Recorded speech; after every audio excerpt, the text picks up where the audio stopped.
Well, howdy there, Internet people. It's Bo again. So, good news, right? Reporting suggests that Russia is going to begin removing some, not all, some troops from the Ukrainian border. And this is good news. I've had people ask, is this a total de-escalation? Is this going to be the end of it? I don't know about that. I've been a longtime proponent of the idea that Putin wants to take Ukraine without a shot, and that the purpose of these little buildups, just like the one 10 months ago, one of the reasons it's happening is to show Ukraine that NATO isn't going to back it up, and therefore Ukraine might come over willingly to the Russian side of things in the near-peer contest that exists. I think that's a possibility. However, the claim of standing down, it hasn't been confirmed by Western sources yet. And even when it is confirmed, there's no guarantee that it isn't a false withdrawal to lull people into a false sense of security.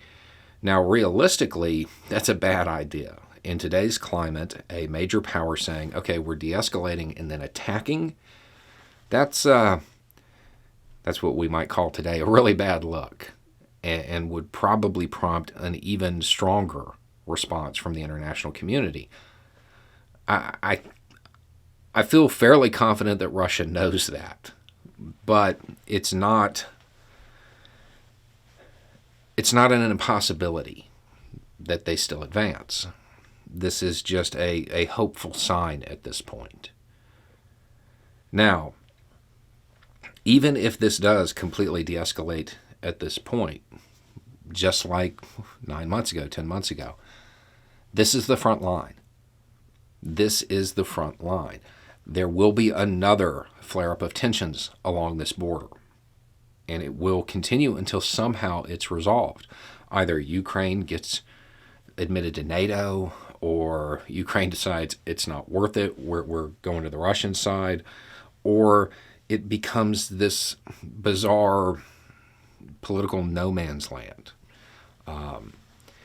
But these tensions will continue until there is some resolution. So even if this is the end of this flare-up, it's not the end of the issue as a whole, and you'll see Ukraine resurface in headlines, just like back then.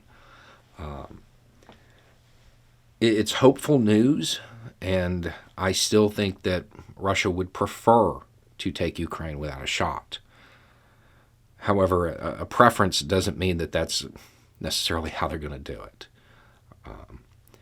But we'll continue watching it and see what's going on. If the withdrawal of troops is only a few thousand, it's only a couple percent.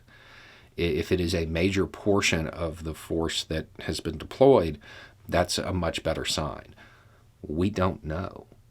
And until there is verification of the fact that A, there was a withdrawal, and B, we get the scope of the withdrawal, we're not going to know if this is a real de-escalation or this is just posturing.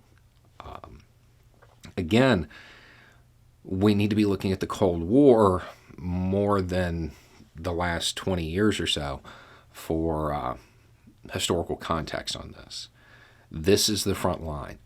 This is Germany during the Cold War. This is where tensions are going to continue rising and falling, and it will continue until there's a resolution of some sort. So, while I'm hopeful, and yes, this goes along with my personal pet theory, we don't know that for sure.